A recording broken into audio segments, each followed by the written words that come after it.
Hai, selamat datang di podcast Suara Kaula, tempat para kaula untuk bertukar cerita. Di episode pertama ini, kita kedatangan seorang bintang tamu yang fenomenal. Dia adalah profesional model, lalu juga aktris, lalu juga humas USD. Apalagi pokoknya nanti kita akan mengulik lebih dalam tentang dia. Please welcome Jen Halim. Tepuk tangan dong. Nah, tepuk tangan teman-teman. Nah. Kenalan dulu dong, Say. Oke, sebelumnya perkenalkan nama aku Jen Valentina Halim. Mungkin untuk teman-teman model lebih mengenal aku dengan nama Jen Lim. Terus aku kesehariannya ya sebagai mahasiswi pada umumnya. Terus sekarang lagi nyambi jadi humas USD, OTW jadi babak baliho kayaknya. OTW, amin. Dari prodi apa, Cong? Aku dari Prodi Manajemen Angkatan 21. Manajemen 21. Tepuk tangan dong. Tepuk tangan terus isinya. Oke.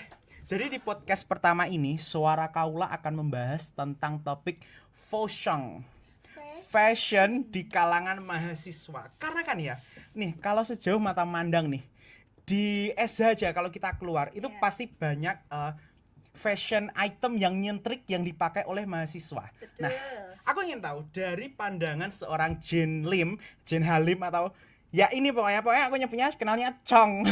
Emberan. Cong, ingin tahu nih pendapat dari seorang profesional model. Apakah seorang mahasiswa itu apa ya namanya?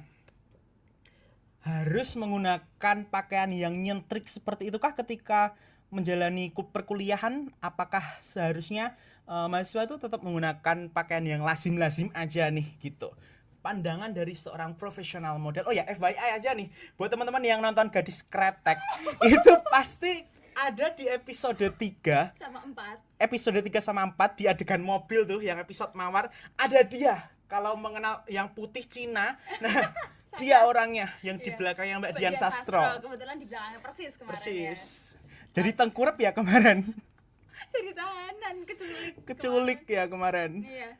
Oke, mengenai fashion mahasiswa ya. Menurut aku emang sih fashion itu suatu media untuk mengekspresikan diri kita, tapi ada tempatnya. Jadi misalnya ke kampus menurutku fine-fine aja kamu misalnya mau dress up kayak apa aja, tapi tetap tahu kamu tujuannya ke kampus ngapain. Jadi jangan sampai kamu tuh ke kampus tuh salah kostum gitu.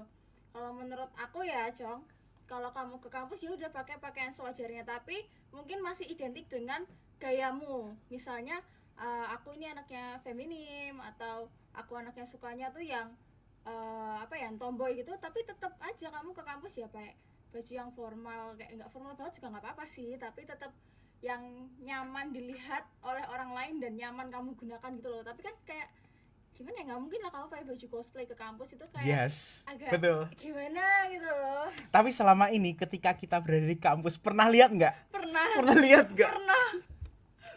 Jangan sebut apapun ya, pokoknya kita pernah lihat ya. Pernah lihat, ada lah mereka pakai baju cosplay, kayak aku lebih ngelihatnya kayak apa nggak panas.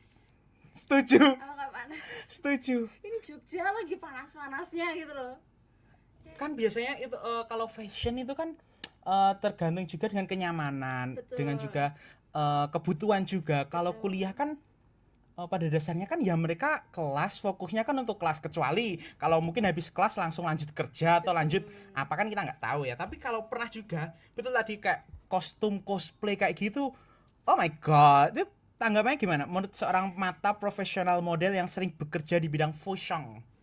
Ibaratnya tuh gini, Say, lu diundang ke acara formal tapi kamu pakai bikini Ember. gitu. Kayak Betul. kayak salah kostum. Kayak harusnya lu nggak pakai baju itu loh, Say. Pakailah baju yang ya mungkin kalau mau baju yang masih agak Jepangan, cosplay gitu, it's okay lah kalau kamu mau pakai roknya atau kemejanya, tapi nggak usah sampai sewig-wignya juga Di mix gitu and loh, match Say. ya. Iya, sepinter-pinternya misalnya mau fashionnya ke arah Koreaan oke, Jepangan oke, tapi tetap carinya tuh yang pantas untuk dipakai di kampus. Jangan misalnya kamu pakai rok mini yang super duper mini sampai kemana-mana ember. tuh paha ya Allah, itu jangan sampai. Jadi kayak itu lebih apa ya, mengganggu pandangan mata sih, sorry to say ya.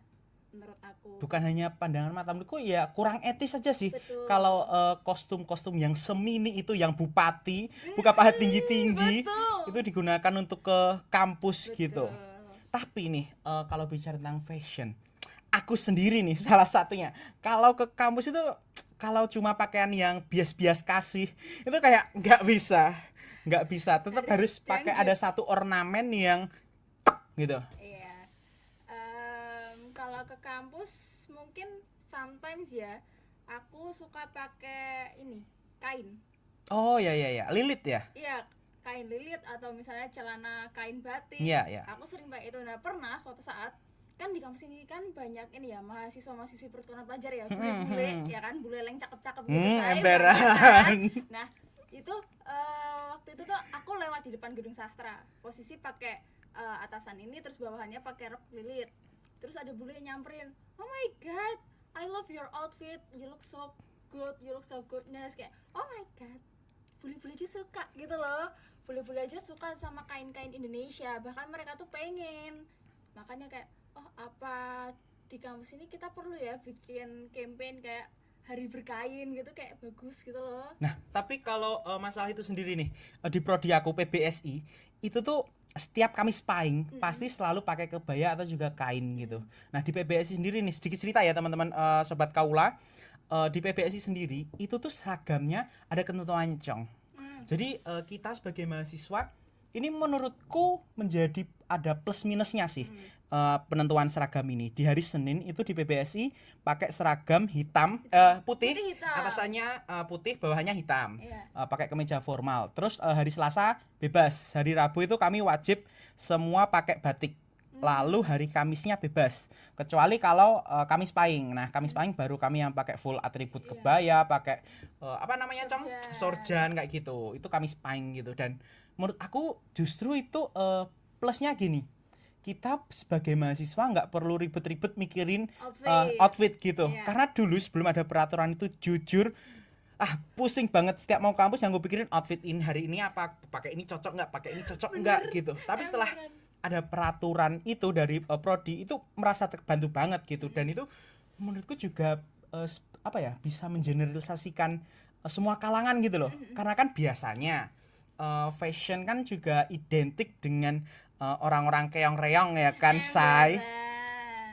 Nah, kalau menurut kamu pribadi nih, Cong, pendapat tentang gimana peraturan yang ada di prodi PBSI tersebut, kan biasanya pasti lihat tuh kalau di kantin hari Senin. Betul. Yang pakai hitam putih itu pasti dari PBSI, gimana tuh? Sebenarnya adanya peraturan itu tuh sebenarnya ya oke, membantu, tapi mungkin ada beberapa dari mereka yang tidak bisa explore dirinya, explore mengenai fashionnya. Minusnya di situ sih. Terus buat di Sanata Dharma ini sendiri ya, kan kayaknya nggak ada peraturan yang signifikan untuk mengenai pakaian untuk ke kampus ya. Bahkan aku pernah lihat ada yang pakai hot pants ke kampus kayak. Biar aku tahu lagi. Itu kayak bukan dari gedung sini ya? Iya, gedung mana nggak tahu ya. Ya udah, sana pokoknya kiblat fashion di Sanata Dharma udah pasti sana. Betul. Kiblat fashionnya. Iya, terus kayak kamu pakai hot pants ke kampus tuh, kamu mau ke kampus apa mau ngafe, mau nongkrong gitu loh. Kayak setidaknya tuh dari pihak kampusnya kayak bikin apa ya, kamu ke kampus harus ada ketentuannya gitu ya. Maksudnya nggak harus terlalu strict juga, nggak apa-apa, tapi yang penting ada ketentuannya biar nggak salah kostum gitu loh. Nah, kalau di PBSI tadi yang aku bilang itu tuh karena gini, untuk melatih kita kan dididiknya sebagai calon guru bahasa Indonesia ya kan.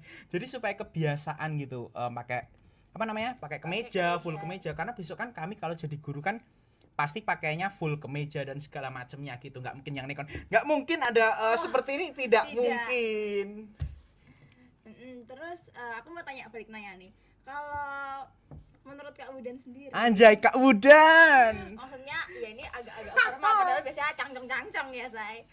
Oke, menurut lo, Cong, kalau di kampus ini perlu nggak sih adanya aturan, atau perlu nggak sih orang-orang tuh dikasih tahu kayak pakai baju tuh yang bener, anjir, jangan gimana gitu loh? Kalau menurut aku mungkin perlu tadi kayak bukan peraturan sih, lebih harusnya ya Kesadaran individu ya betul, kesadaran diri individu tuh sadar gitu kalau ya memang dia mau ngampus, dia mau belajar gitu tujuannya gitu. Kalau yang pakai sorry itu sih kayak apa hot pants terus pakai rok yang bener-bener mini Iya. banget kayak gitu, menurutku kurang pas juga sih kalau dibawa ke kampus yang pertama. Kalau dari pandangan aku nih, itu kurang sopan. Yes. Ya, kurang sopan, kurang menghargai dosen yang di kelas. Walaupun mungkin dosennya nggak peduli tentang Fashion. tentang fashion si mahasiswa tersebut, tapi kalau dari aku, pandangan orang umum gitu kayak gimana ya, Say? Lebih baik janganlah kalau pakai hot pants lalu pakai apa? Rok jean yang bener-bener mini Iya. semini-mininya terus kalau pakai tank top tapi masih pakai outer, It's oke lah. okay. Tapi kalau only tank top kan kayak kurang Hmm, juga gitu loh. iya mau pamer ketek. Kecuali kalau itu dibawanya ke ranah atas panggung dalam artian Iya. eh Ya memang itu kostum. ya kostum atau dia MC atau dia jadi berbicara tentang fashion tentang kita kayak ini ya, ini aku hari ini memang sengaja berbicara tentang fashion dan pakaianku emang sedikit nyentrik ya kan, Dangdut. memamerkan bulu dadaku yang tidak seberapa ini hasil dari Wak Doyo. Waduh. Ini bukan iklan ya teman-teman, dari Ya. sponsor. Nah mungkin kalau kayak gitu it's okay, tapi kalau dibawa ke kelas menurutku kurang pas sih. Iya, iya. Nggak harus ada peraturan, tapi menurutku kesadaran diri yang perlu dari mahasiswa itu sendiri gitu. Soalnya aku pernah nih, Kak. Waktu nih, Kak lagi. Kayak sama siapa ya? Ini pernah Cong, pas aku lagi nail art. Terus nail artisnya tuh bilang gini, "Oh, kemarin aku habis nge-nail art anak sadar juga loh. Tapi dia ini bilang keburu-buru mau kelas, tapi posisi pakai hot pants." Terus aku mikir, "Lah, emang di sadar boleh ya pakai hot pants?" Itu bahkan udah sampai ke ranah luar loh, Iya teman-teman. kan? Makanya itu tuh menurutku harus ada kesadaran diri dari mahasiswa sendiri sih. Pihak kampus mungkin nggak perlu nge-warning tentang peraturan dan segala macam. Toh kita juga udah dewasa gitu loh. Kita juga udah tahu mana yang baik, mana yang enggak gitu. Mana yang benar, mana yang enggak gitu loh. Menurutku harus dari kesadaran mahasiswanya sendiri gitu loh. Kalau ya bener sih juga agak ngelus dada ya. Wow, pakainya tank top apa pakainya short jean dan segala macam. Big no kalau untuk dibawa ke kelas sih kalau pendapat aku gitu. Betul. No offense ya teman-teman ya. Nah selanjutnya nih aku mau tanya-tanya nih, kalau keseharian Jen Halim ketika ke kampus, apakah berpakaian seperti layaknya mahasiswa normal, bias-bias kasih atau biasa-biasa aja, atau harus tetap ada fashion item yang nyentrik gitu? Oke, kalau aku ke kampus ya, sebenarnya tergantung mood ya. Kalau misalnya lagi mood banget dandan, biasanya aku pakai outer kemeja yang agak oversize, yang warnanya ngejreng, warna merah gitu. Terus dalamannya pakai tank top gitu. Terus kalau hari-hari biasa ya kayak gini-gini aja sih. Paling kalau pas lagi pengen dandan ya mungkin tiba-tiba berkain, terus tiba-tiba bisa apa ya, bisa pakai aksesoris yang lumayan banyak. Tapi juga tergantung mood. Soalnya aku pribadi tuh kadang-kadang agak pede nggak pede gitu loh, saya kalau mau ke kampus agak dangdut banget gitu tuh.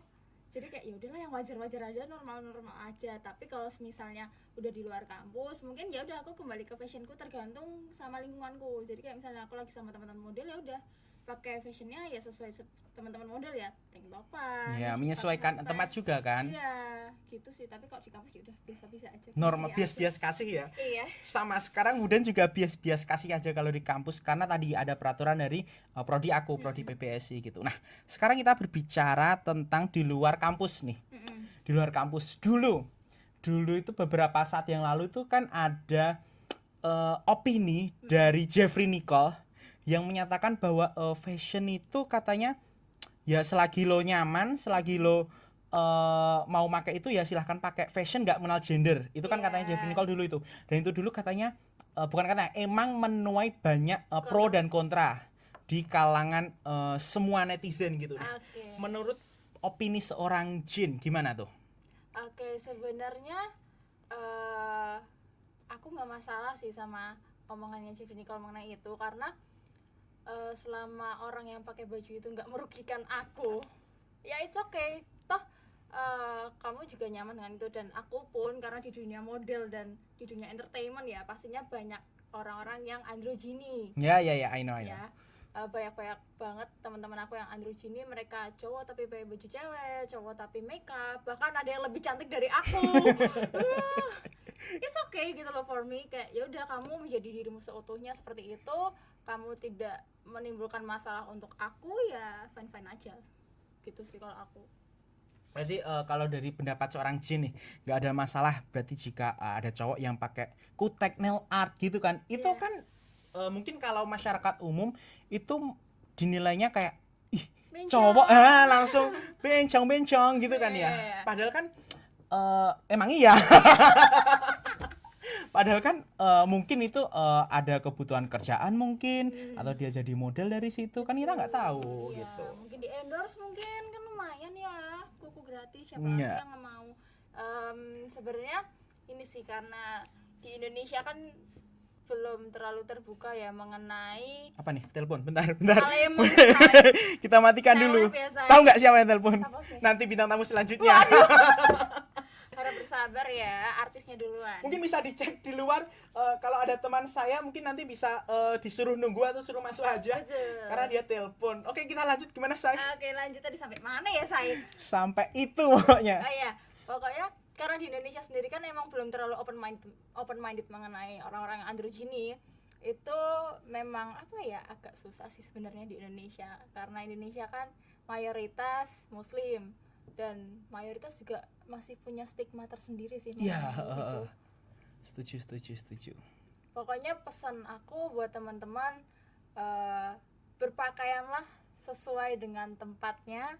Terus kalian nggak apa-apa berekspresi mengenai melalui fashion yang kamu pakai, tapi ada caranya.